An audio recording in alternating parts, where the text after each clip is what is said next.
Okay, I'm recording everywhere now. Good Good job. job. Let's get into it. Let's do this, man. I'm sorry, John. We haven't recorded in 4 months, and I think I forgot how to do this with you. And so you've been sitting there ready to go for 5 minutes, and I am. It's true. I kind of thought, I don't know. I was thinking we could just start talking, and here we are. We're in it. But you didn't want me to be that totally caught you off guard. You're like, no, it didn't. I was like, well, I guess we could start there, or I could, start with the hello and welcome to this week's episode of the How to Film Weddings podcast. My name's John Bunn. That's Nick Miller. But I kind of like that we did both of those things. So here we are. We're in. Nick, it is the week before. It's the week before Christmas. Gosh. You have a cold. God, I'm really sorry. I'm sorry if my voice sounds weird. And for some reason, Nick decided today I want Grinch vibes. And if you're watching online, Nick's studio looks like the Grinch showed up. I don't know what's happening. His version of Christmas and my version of Christmas, you can see on the screen the difference in our opinions of Christmas. Both great. Just different. So why did you go to Grinch? Just because it's so green? So green. Just so much green. It is so green. There's so much green, especially of your left shoulder. It's just so green. That's true. But I think it's great. I went with a cozier vibe, but that's, hey, speaking of cozy, before we hit record, we looked, and you and I haven't recorded an episode together since July. It's the end of July. The reason is because we have really hated each other for the last 4 months, and we made up. So, just kidding. To the one or two of you on YouTube that think we might have hated each other, it's not true. Things have been busy. No scandals. No scandals. We're still best good buddies. Nick has really been pouring into our YouTube channel. I don't know if you've seen it or not. And we just had a busy fall and summer into fall. Mm-hmm. And it was like, Nick, you do YouTube videos, I'll do more podcasts, and then from time to time I'll do YouTube videos, and from time to time you do podcasts. And we needed that, and that just happens sometimes in the podcast. We're however many years in, and that's happened before. But we're not going anywhere. We still like each other, and today we're recording. It's the week before Christmas. I've got all my shopping done. My wife just informed me we should probably do some more shopping, which I don't know what that's for, but we're probably going to do that. Nick, how have you been?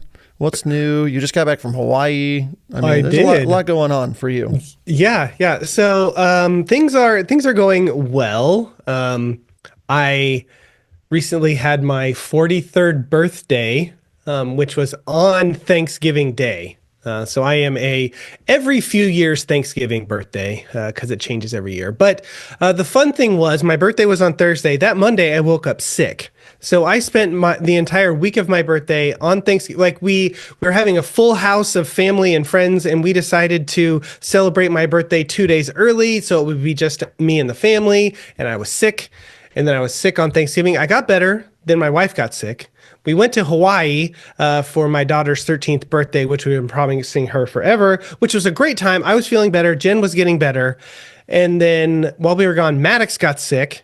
And then I got back and I was feeling okay. And then I relapsed and I got sick again. So I've been battling that. I spent the whole weekend in bed. But now you can kind of hear it a little bit. I'm feeling much, much better.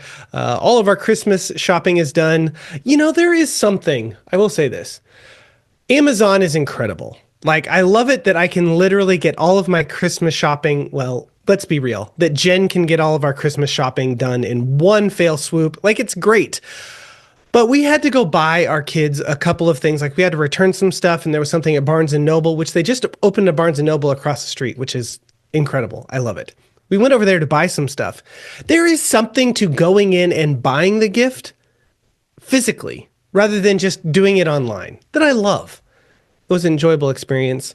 Anyway, but all of our Christmas shopping is done. We're feeling better. All of the family is coming to our house, which is I would much rather everyone come to us than me go to everyone else.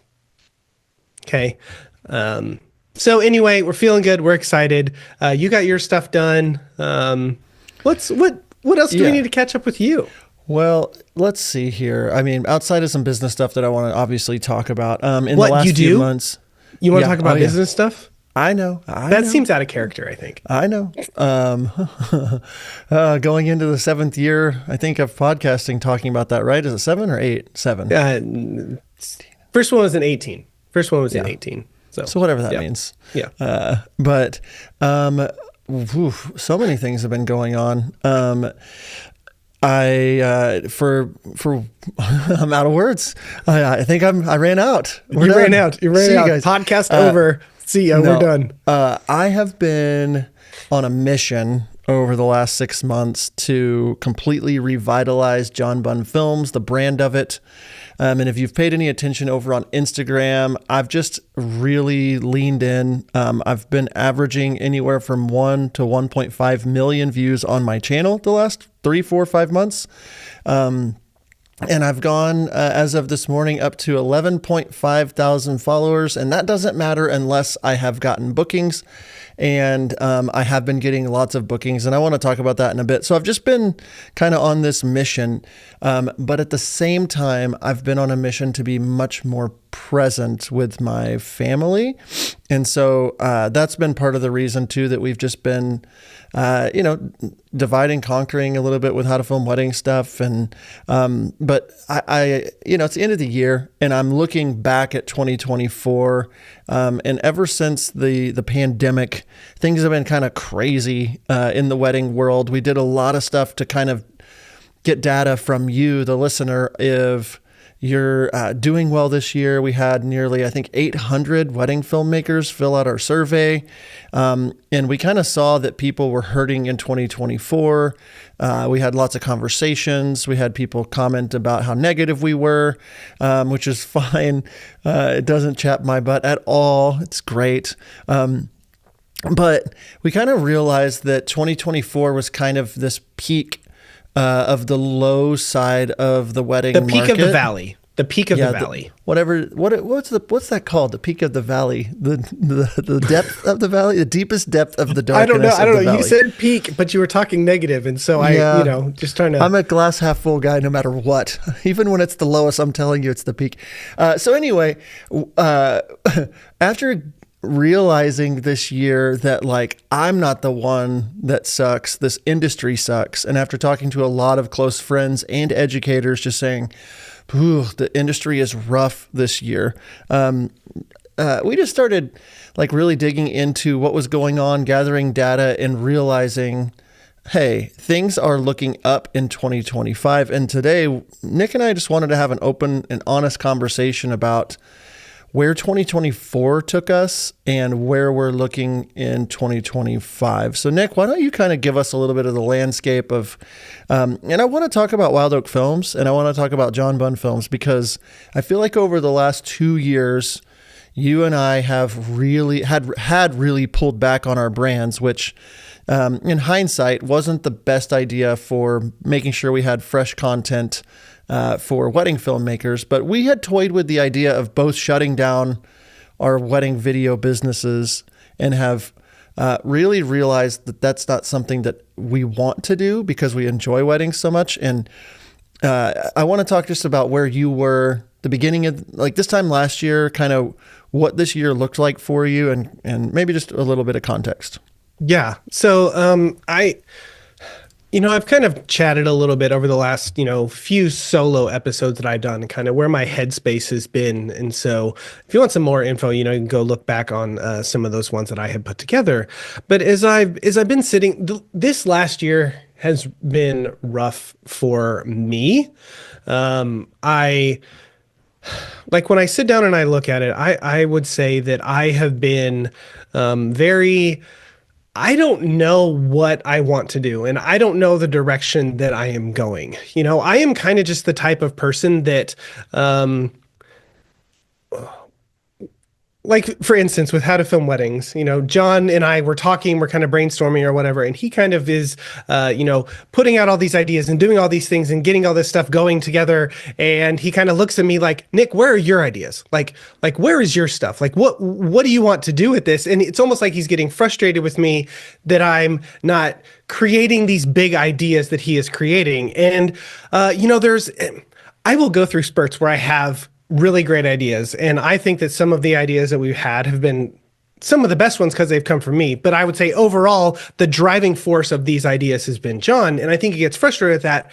But I'm saying that my brain just works differently. And how I am is I might not be the big idea guy, but if John says, hey, this is where we're going, this is what I want to do, if I don't have any major objections to it to talk about it, I'm like, okay, yeah, cool. And then I get more technical and kind of figure out those things. He gets frustrated because he was like, I want to do this. And I go to the weeds so quickly. And he's like, no, like, let's go through. So anyways, all I am saying is I sometimes have a problem being future thinking when it comes to the direction that I want to go because I don't know. And I think feelings sometimes are hard for me to sit with. And so I just like, I don't know where to go with these things. I don't know what to do. And so over the last year, I've been struggling. How much do I want to do how to film weddings? What do I want to do with Wild Oak Films? I intentionally cut my weddings down this year, but I think the number that I did ended up being less than I wanted to because I was, I think arrogant. Cocky might be a good well, I have filmed weddings where I made $12,000 or $15,000. So of course you only have a $6,000 budget. That's beneath me. Okay. Now I'm saying that very sarcastically and I don't mean shade on anyone, but I think that my ego got in the way of me probably taking weddings that I should have that would have been great for my brand, Wild Oak Films. It would have been great for how to film weddings. And because I wasn't getting bookings, my excitement level for shooting weddings went way down. And I was like, man, do I kill this thing? What do I do? And I wanted to do more how to film wedding stuff. But then an issue kind of sprung up within me is how am I going to continue to pour in to continue to do great how to film wedding stuff whenever I'm not doing as much Wild Oak Films stuff? And so I just kind of had this internal battle, like, what do I do? Where do I go? And it was just a difficult thing for me where I didn't know I don't know how many times this year, John, you said to me, like, what do you want to do? I'm like, I don't know. And I think it was a frustrating thing because I think I have a feeling that in your brain, you had a tough time hearing me say that because that's not how your brain works. You know me so well. Yeah, I think it's interesting.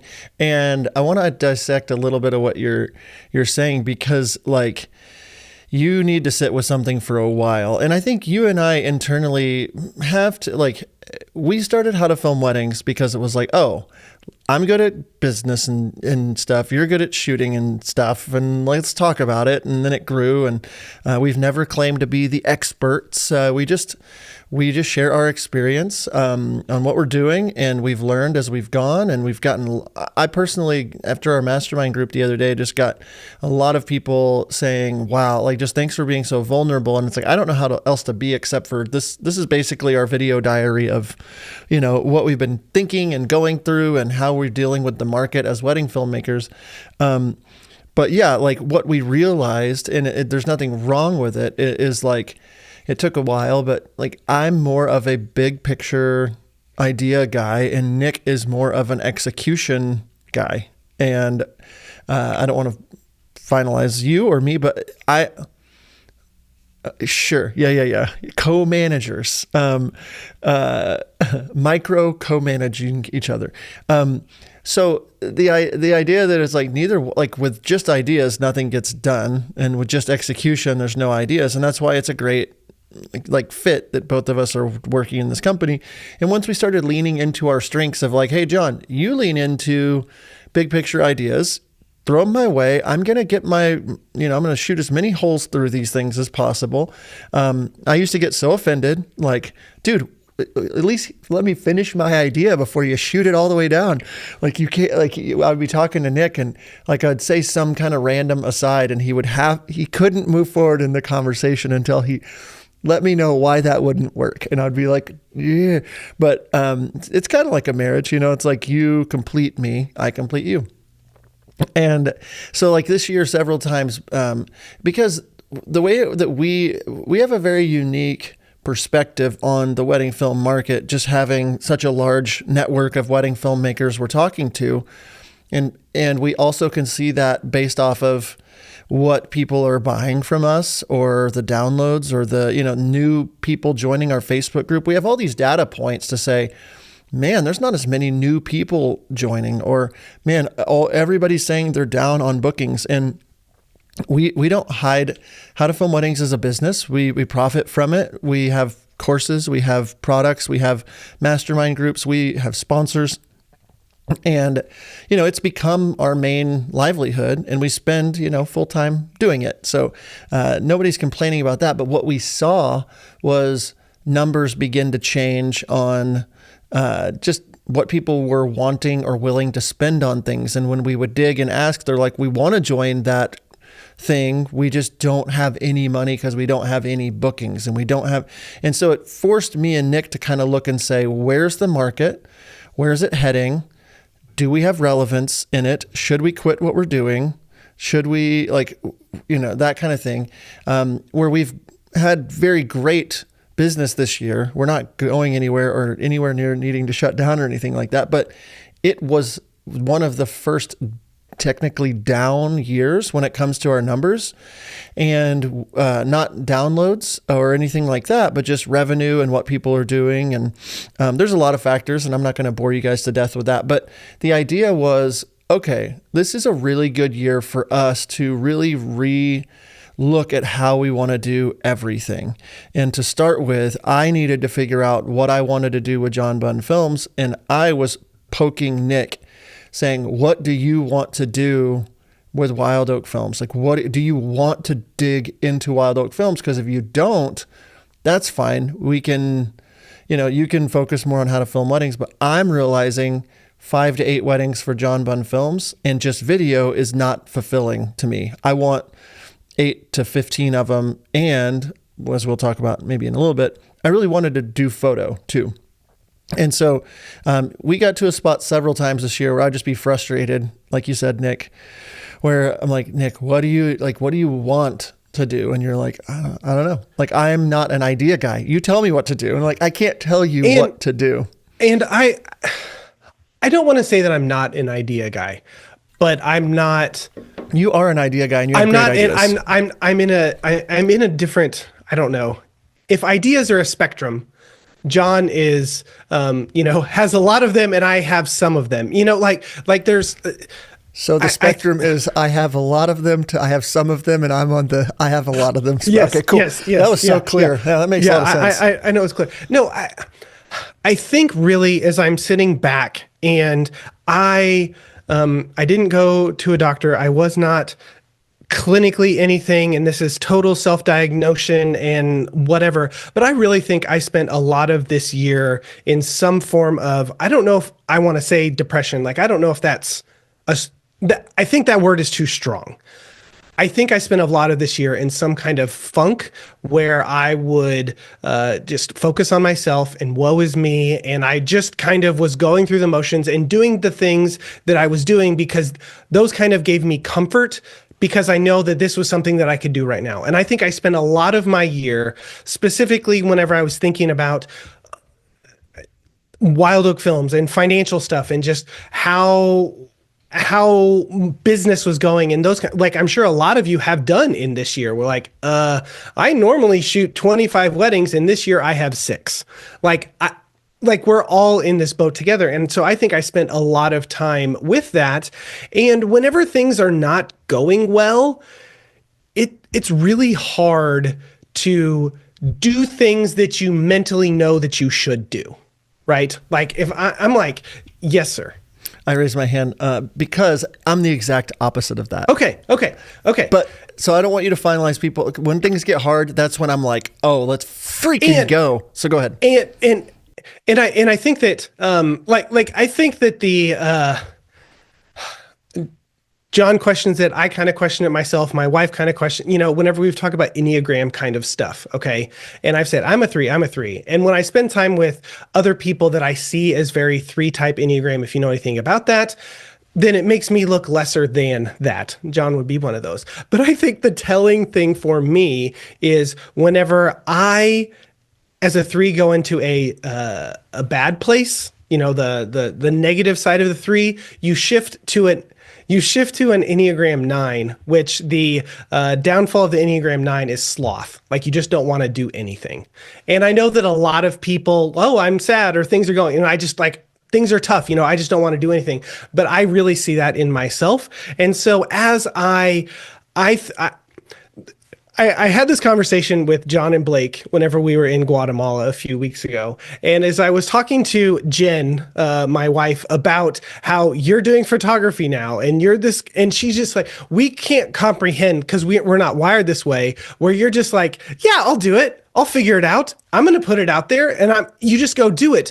Where I am the type of person that's like, I need to have stuff mostly figured out pretty well before I will step in and start doing it, which causes me to not do the thing because I don't ever get proficient enough in my mind to do it, where you're the opposite and you just go and you do it, which is something that I admire about you, for good or for bad, right? Like you're like, yeah, this is great. It could also not work out very well, whatever. But I admire those things, and that's kind of the person that I wish that I strive to be more like. I'm kind of talking all around in circles. No, I like it, but I also want to clear up a couple things about, so like my personality I saw a meme or a GIF or whatever, a GIF, whatever you want to call it. Don't at me. Where it was like a three stack video on the top. It was like, one side of the video is a guy holding a dart. The other side of the video is a dartboard. And there's 3 different layers. And it said like beginner, and it was showing him throw one dart and miss. And then it was like intermediate, and it was showing him throw a dart, miss, throw a dart again every few seconds, miss. And after like 10 or 12 or 13 misses, he hits the target.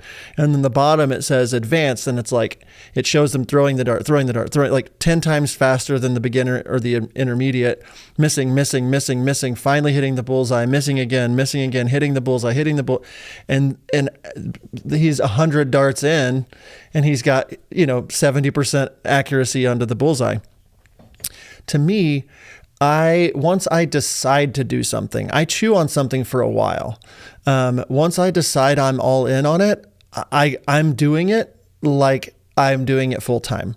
That's how I felt with How to Film Weddings. It was like I had chewed on doing education for 6 years, and I had tried things and it wasn't working. But once me and Nick met and I could see how he was doing things and was like, man, we could turn this into something, I was all in. And it was like, this is a full-time job. I don't care if we make money for 2 years. I'm in. I'm throwing the darts. And if you see the first episodes, or if you go back to the most cringe introduction in the history of How to Film Weddings, whenever Matt Johnson was on, and I like read a paragraph in front of him, it's like, cool. I love knowing that, I have a humble beginning, like in something. And so why does that matter? For people out there listening, I think that for people listening, a lot of you, like, this year could have been a rough year. And for me, I looked at it, as Kennedy Nicole said on our podcast last week, like I looked at it as an opportunity for blessing in my life, for favor in my life. It's like, okay, I'm a spiritual person, so I'm like, God, the foundation feels like it's being shook. Why are things falling off of what's going on? Where's the opportunity? And my mindset is, what can I learn? What can I do? And I started, looking at things. I don't have as many bookings. Should I pick up some commercial work? I tried that and it's like, nope, I don't like that. Should I, start doing business coaching? Tried that for some people that are outside of weddings. Like, I don't think that's the right time. Should I? And I started like just testing things that I've been chewing on. And my wife just kept encouraging me, saying, your photos are amazing. Like, every time you take photos, like during COVID, I took so many photos. She's like, I miss having those photos around our house of our kids, and iPhone photos just don't do it. And it's like, you really should consider doing photo. And she was the one that kind of gave me that gentle nudge.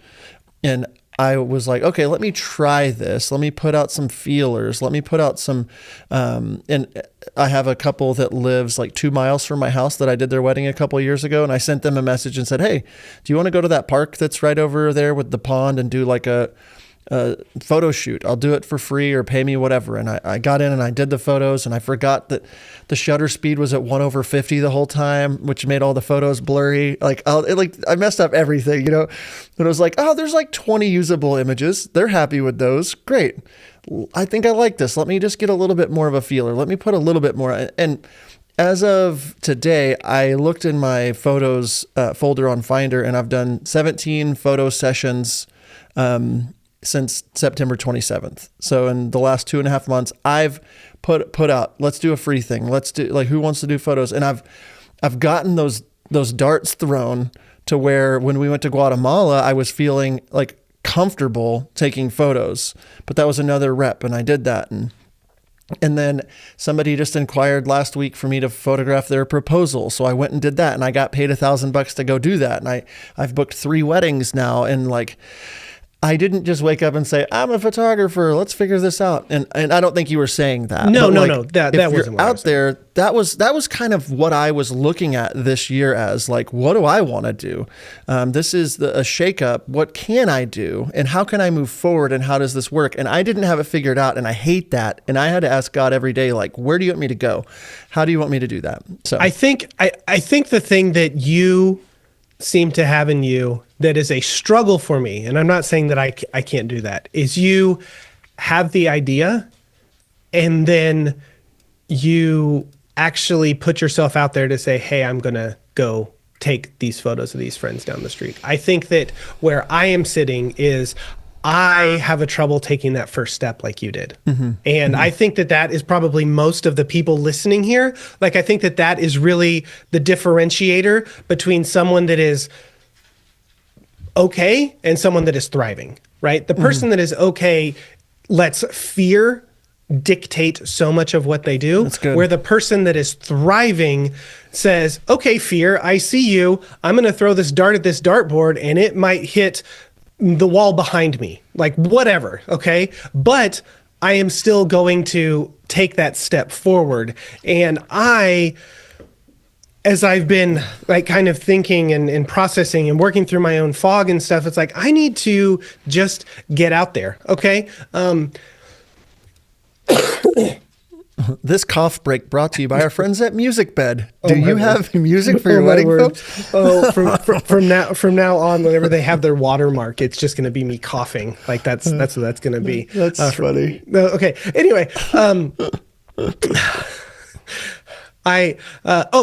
So like, whenever we were in Guatemala, I'm just going to kind of shift the conversation over here. John again asked me, he was like, Nick, what do you want to do? And I've been kind of sitting with that, and I've been processing with that. And last week, John and I had a long, kind of talk about all of these things. And he was like, do you want to do Wild Oak Films? And I think that if John and I are objectively looking at our businesses, okay, one of the things that made How to Film Weddings successful in the beginning was that John Bunn Films, Redeem Productions, Wild Oak Films, we were in it. We were working hard. We were thriving. We were pushing. Like, we were all in on those businesses. And then there became a point, in 21, 22, that kind of time frame when it flipped for us, and How to Film Weddings became the thing that was growing and thriving. And John and I were like, hey, we have filmed 800 weddings between the two. Like, we know how to do this stuff. And so us getting out there and doing the thing took a back seat. And, we outsourced our edits, which I think for you, it did not negatively affect your business. I think outsourcing for me, I wouldn't say it negatively affected my business, but some stuff changed within how Wild Oak Films was delivering because I was outsourcing with a lot of our edits. And then you saw this shift, right, where how to film weddings became the thing. And now some like John Bunn Films and Wild Oak Films were growing a little bit because of how to film weddings. And then because we put all of our attention on how to film weddings, then our personal brands, our personal businesses took a step back. And I think that one of the reasons that I got into a funk for this year is people were not booking me. Why weren't they booking me? Well, in 2022, I shot 15 weddings, my wife and I. In 2023, we shot 6. 5 of them technically because one of them was a family friend kind of thing. And, that one wasn't going to see the light of day. And then this year, because of like the downturn, like I shot 2, which I mentioned on the podcast a couple of weeks ago. And like people don't know who Wild Oak Films is anymore. And so as I am trying to make money, as I'm trying to move forward, as I'm trying to do the things that I am doing, I'm throwing out these $10, $12, $15,000 quotes in a down market. Also, when I'm not shooting. And then people are like, you're too expensive. I'm not doing, whatever. So now I think what is wrong with, so that just adds to this funk. That just adds to this down feelings of myself that I am not good at this, that nobody likes me, whatever. But now I'm not invigorated as much to create for how to film weddings because I'm not out there being creative with, like, it's this very cyclical kind of thing.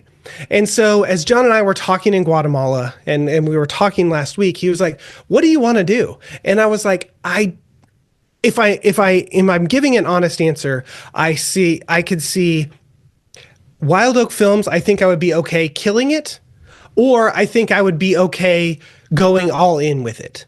Like I'm at that point where it's like, whatever I do, I think it's going to be fine. Is that I sat there and I thought about it, and also having the experience of having fun shooting in a location that I would want to shoot at whenever we were in Guatemala, being with people that I want to be with. I was like, no, I still really enjoy doing this. Like, this is something that I like to do. And so as we were talking, I said, John, I think I would rather go all in with Wild Oak Films for the next 6 months, really ramping up my social presence, learning, fine tuning, refiguring out how to do sales. Not that I have forgotten how to do sales calls, but when you're rusty, right? And figuring out how to do those things, figuring out proposals. Do I need to rewrite my emails? Do I need to reconfigure stuff? What do I need to do? Because I would much rather get in the position where in August of 2025, I have 25 weddings booked and I'm overwhelmed and I decide that I don't like doing this anymore. Would I rather be in that position where money is coming in, or decide to axe Wild Oak Films, go all in how to film weddings, but then the money dries up and now I don't know how to live. I don't know how to provide for my family, and then decide, I need to ramp up the business. Like, that's kind of where I came to. And so from a creative standpoint, but also from hey, I got to support my family standpoint, I want to see what it looks like to go all in Wild Oak Films and see what happens. I am really excited. I have a wedding in Cabo at the end of January, beginning of February. And like, this one is a wedding that I am excited about. The couple is incredible. Location is great. And it's a type of wedding that I know that I want to do. And so I'm excited to use that to continue to brand and move forward. You process things differently. I mean, I frustrate my wife because I have to talk everything through and in circles for 3 hours for a thing. She's like, I get it. Let's move on. And I'm like, I didn't get it. You thought of all of it in your brain for the last 3 days. I needed to just brain dump everything. Because if I'm not I'm not ruminating on stuff. I'm only thinking about it if I'm thinking on it. Like, Heather will be like, what are you thinking about? And I'm like, nothing. I'm thinking about nothing. I am just here. And, and just realizing that about yourself. And like, it's a interesting thing, because when we started How to Film Weddings, the magic of How to Film Weddings, I think so, is we would do this if we got $0 for it. And if I'm being honest, what it's felt like is when we made the shift to it being the main thing that we did, and we had some just kind of side money coming in from our wedding video businesses, How to Film Weddings became the thing that we would do for free, but we also had to do because our livelihoods depended on it. And for me, that made it feel more like work instead of what I love about How to Film Weddings is the creativity behind how can we help as many people as possible. And we've never done anything morally or, represented sponsors. We don't everything we've done has been with the mindset of helping you. But just internally, as me and Nick are saying, okay, we've got to do this because we got to pay for this, and we got our retreat to pay for, and we've got our mastermind group to do this for, and we got to pay for guest speakers for this. Like, just the weight of all of that, energy wise, it's like we don't have time for our wedding video businesses. And this year we peeled way back. It's just me and Nick. We've been doing a little bit of contract work with some people, but me and Nick have been doing all of the work since maybe April for the brand. Nick took over editing the podcast, just wanted to get back on, and we just been figuring a lot of stuff out. And where it, for me, I've had to talk it out a lot, and I have, but where I want to be is I want John Bunn Films and Photos now to be at 15 to 18 weddings a year, and using those weddings to create content. I don't want to edit the content. I don't want to, it's like, I just want to take what I'm learning and apply it and show you guys what I'm doing. And that's what I've been kind of digging into with our mastermind group. Like this week after our session, I just stayed on for an extra hour and said, here's what I've been doing. Here's why I've been doing it. So some of you guys know the podcast episode I did in July, John Bunn Films. I was on a vacation with my family, and I woke up and it said my account was overdrawn for John Bunn Films. And that just broke something in me. And I was like, when's my next wedding? And I didn't have any next weddings. And I was like, what about next year? And I was like, oh my gosh, I have been turning down all of these, like you said, Nick, these $8 or $9 or $10 or $12,000 bookings because I'm an $18,000 wedding filmmaker. Like that's what I charged this year. In 2024, I had a $31,000 wedding. Like that was booked though in 2022. And I'm like, where's all my $30,000 bookings at? Why are everybody, as we looked through things, it was just like, yeah, I could have filled my schedule up this year with 5, 6, 7, 8 more weddings, but I, like Nick was saying, was just so confident. And in hindsight, I look back and I say, I'm happy that I only had 7 weddings this year because I wouldn't have figured out what I needed to. And I look at it with a glass half full. But watching Nick and, him saying, I could go kill Wild Oak Films or I could push it. I think that what most people would do is just kind of, well, let me just wait and see. And what I know is that basically sometime around September, I decided I had been spending months deciding, should I go get a job somewhere too? Should I, I don't know, what am I going to do next year? What am I going to do?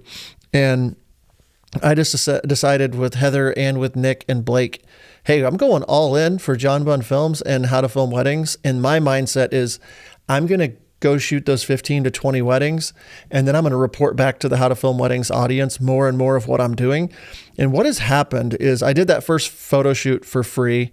I did another photo shoot for free. I did another photo shoot with 2 in a day for free. I've started learning, I bought some courses for photography and editing and learned how to use Lightroom a little bit better. I've just been taking steps every day.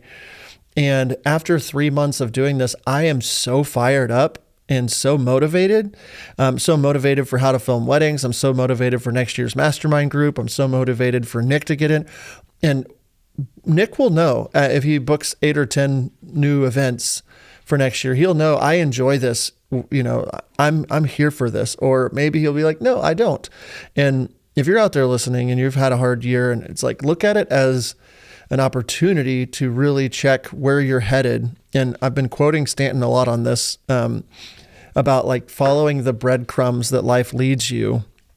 of excitement. What's exciting for you? How could you go walk towards that? And photo was exciting and is exciting. And I mentioned it, but like I booked a wedding, photo and video wedding in Cancun already. I booked a photo wedding in Houston, another photo and video wedding in Oklahoma. And I've got about almost $30,000 of photo bookings already for next year. And I've already booked more weddings and surpassed the revenue I made in 2024 for next year. My bank account has money in it. It has a few months of money in it. And I'm having all this momentum, people reaching out. Can you photograph? Can you film? And it's just getting me excited. And I think that somewhere along the way, I needed that shakeup to happen so that I could move forward. And so what I'm looking at is moving forward into 2025 is like, I'm so excited about our mastermind group. I'm so excited about this podcast. I'm so excited to dig in and give more free content. I'm so excited to revamp the way we sell things or products that we have or re-record things and I'm just as fired up as ever. And so that's what's on the other side of throwing those darts. And I think that if you're out there listening and you're like, ooh, I would say step one is like follow those crumbs of excitement. What could you be doing that gets you excited? And then my last note before I'll throw it back over to you, Nick, is Sam Jacobson was on about 4 months ago, I think so. And afterwards, the podcast, I was just talking to him and he just said something that was really simple. And we've talked about it a couple times here on the podcast since, but he was just like, go back to what was working for you. When was it working? What was going on? I was like, I'm having a hard time booking these weddings. Everybody says I'm out of budget. And he was like, well, what was working? When was it working? And I was like, when I was in like the $10,000 to $12,000 range, starting at 8,500 and like, he's like, get some bookings there, get yourself your base covered for the year, and then start experimenting again. Right now, you're low on oxygen. You don't have any bookings. So like whether you like it or not, you're coming across as salesy. And so now with 6 figures worth of bookings on the books for next year and an average of like $8,000 to $10,000 a month baseline coming in from John Bunn Films, I feel like, okay, I don't have to have How to Film Weddings make me money. I don't have to go work for another job. And my head is clear. And it's like, I want to do photo. I want to do photo and video. I'm excited about that. I'll do that free session. I'll do that thing. And having watched throwing those darts month after month now and seeing the momentum that has come from putting in that work, every day I wake up just so excited. And I want to bring that into 2025. Nick, what do you want to add? Yeah. Man, I'm just noticing how green it is behind me. Like it's very green. It's very green. Well, one thing that I wanted to say a long time ago, I mentioned how, like, let's say there's a video person that's at the height of the industry, and this is, let's say, 2012 or something like that. Everyone's booking them, everyone's going after them, and then in 2019, like, no one's booking me anymore. It's because they stayed the same. They didn't adapt with the times. They didn't, they didn't innovate. They got to a spot and then they were stagnant and they stayed still. And I think that for me personally, that is what happened to me, where I grew and I got there and I was at the top of whatever that was in my mind. And then I stood there and expected everything to just continue to push me forward by me standing still. And I know that that's exactly what happened because I wasn't taking steps forward, but that didn't mean that the industry was just going to stand still and wait for me, right? Like I needed to continue to move forward. I needed to continue to take steps. I needed to continue to do. And so I've never been a big word of the year person. Like I know that's not as big of a deal as it was, maybe 5 years ago or something like that. But I've never done that. But as I was sitting here thinking over the past couple of weeks about what I want to do and where I wanted to go, I just thought forward is the word that I want to adapt for myself going into 2025. Okay. Moving forward. And so I just want to take steps every day to do something that continues to help me move forward. And if that is, hey, maybe I need to in order for me to get the cool destination weddings that I want, maybe that means that I need to drop the price a whole lot. Maybe I need to just shoot some stuff solo. Maybe I need to, do things to get my footing again, to get pace, to get that momentum, to get that thing into move forward. Because I think that, I'm doing Einstein's definition of insanity, right? Where I'm doing the same thing over and over again, which I have been for the past 2 years, and expecting different results every time they come in. Like, that's not happening. So what do I need to do to move forward? After that conversation that John had, he's like, I think that one thing that you really need to do is just make yourself known on Instagram again, and like start posting stuff. In the last week, I posted 3 times, which I think might be more than I have this entire year. Not really, but kind of. And I do not think it's coincidental that I got an inquiry to Cabo, an inquiry to Cancun, and another local inquiry within like a couple of days after posting, a few times. Okay. I don't think that is a coincidence that those things are happening. And so I think that that's one of those things. Whenever you are continuing to do stuff and nothing is happening, that's where that fog could come in, or the depression, or you just kind of sit back and like, well, this whatever. But whenever you take even a step or 2 or 3 and a little thing happens, you're like, oh, okay. Like, let's continue to move forward with that. So in 2025, I want to continue to move forward, pushing Wild Oak Films. I want to continue to grow and help out, how to film weddings. Like, none of these things are going anywhere in my mind. And I'm really excited to see how, as John and I are having ideas about how we're shifting and changing and adapting for Mastermind for next year, and the things that are going to go on with that. And we're excited to announce some of that stuff soon. But I'm excited to move forward. Yeah, and I think that it's fun to realize. I think I don't know, those of us millennials, that it's like we grew up in this world, we're in our 30s or 40s at this point, and we're like, we have to have it all figured out. I challenge that. Instead of figuring out, I was reading a book about your purpose. Do you need to cough?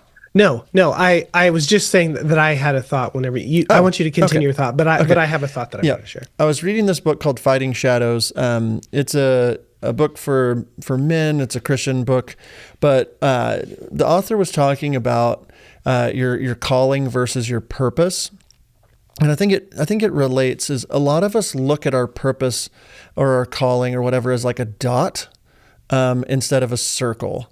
And he was just saying, like, a lot of us think we have to hit this exact mark instead of like inside of this circle, like play around in this circle. Or another analogy he said is like, God gives you this sandbox he wants you in. That's do what you want inside the sandbox. Do what you want. Like, and instead of the mindset of like, I got to figure this specific thing out, it's just like, well, that feels like photography is in the sandbox that seems fun and okay for what I'm doing.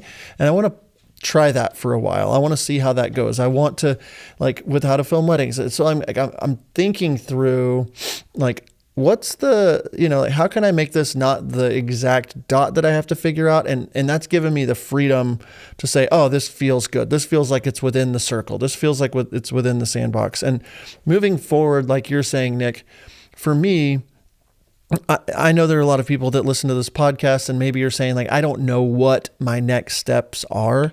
I don't want to turn this into a pitch for our mastermind group, but I would strongly consider, even if you've done our mastermind group, we're coming in fired up for Mastermind 2025. And I think that I was talking to some people that were in Mastermind this year, and they're like, what's next year? How do we, because they get that the idea of just getting together once a week to have that community that we have, people just don't usually take action steps unless they're around other people that are taking action steps, and there's accountability to take those action steps. And I would challenge everyone listening. I would challenge you, Nick. It's like, yeah, these are the things I need to do, but how are you going to keep yourself accountable to doing them? How are you going to not quit if you don't hit the mark exactly with 3 Instagram posts a week for the whole year? How are you going to stay within the circle instead of the dot? How can you challenge yourself, surround yourself with accountability? And I would highly consider looking into what our mastermind group is. It really could be that thing that gives you that nugget, that gives you that mindset shift, that helps you get that momentum, that helps you get to where you want to go. And so, Nick, I'll throw it back over to you because I have that open loop in my brain of you saying, hey, I got something to say. But that's all I really have. I also just want to thank Nick for dealing with my ups and downs through 2024, just figuring things out and calling him and be like, I don't know what I want to do. I'm frustrated. What do we do? And I appreciate your friendship. So I'll throw it to you. Godspeed. Oh, Godspeed. Yes, I like that idea about the dot and the circle and just, it's really good stuff. I think that one other thing that I have learned, with I think for me personally, and I'm assuming that most people are like this just from studies that I've heard about or whatever, is just the amount of time where we doom scroll on our phones and how that negatively, like you go to Instagram or you go to YouTube or TikTok shorts or I want to be inspired or I want to be inspired, but then an hour later and then you just kind of feel like junk.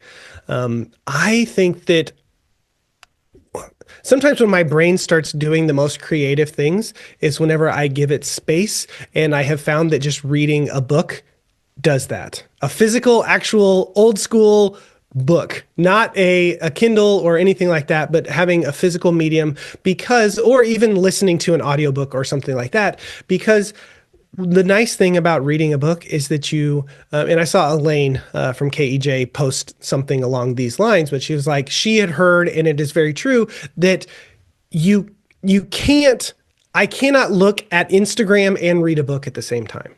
Like it's not possible to do those two things. And so you're giving your brain some space to kind of fill up in that And John has said so many times over the last few months, he's like, Nick, your creativity fills the space that you are giving it. Okay. And so whenever you are sitting there and you're constantly locked into all the electronics and all, like that's the space, and you're not allowing and so I have found reading fiction books or nonfiction books or whatever it is, that there's just something as you are reading these words, it's kind of unlocking a freedom, it might be the right word, in myself, that I can allow myself to wonder a little bit, or I can allow myself to think, or I can allow myself to just kind of do something else. And what I found in reading even just fiction books about dragons or something nerdy like that, that it makes me, your face, it makes nerdy. Me, yeah, but it makes me get excited about the possibilities of things that I can do within my wedding filmmaking business, because I'm kind of giving my brain the idea or the ability to go do certain things like that. So that's an encouragement too. If you're sitting there and you're like, I feel stuck, like try reading a book or listening to a book. And if you're going to listen, you can't like listen and scroll at the same time, like shutting your brain off for 20 minutes other than that specific thing. So just saying, over the last few weeks, that is something that has been very helpful to me, and I wanted to share that with you. So, well, I say we wrap this up. If you're still listening, howtofilmweddings.com/mastermind if you want to get on that wait list. How to Film Weddings isn't going anywhere. We're excited to move forward. We're excited about 2025. We have a lot of big goals for 2025, and we just thank you for supporting us in the last however many years. We've been doing this 7 years. I feel like we're just getting the wind beneath our sails, or however that saying goes. I had it and I lost it. But anyway, I feel like things are heading in a direction that we really want it to. I feel like we're just really starting to fire on all cylinders. So thank you so much for tuning in. Nick, thanks so much for your friendship. Everyone, have an incredible week. Happy holidays. Merry Christmas. Happy Hanukkah. And until next time, we'll see you. See ya.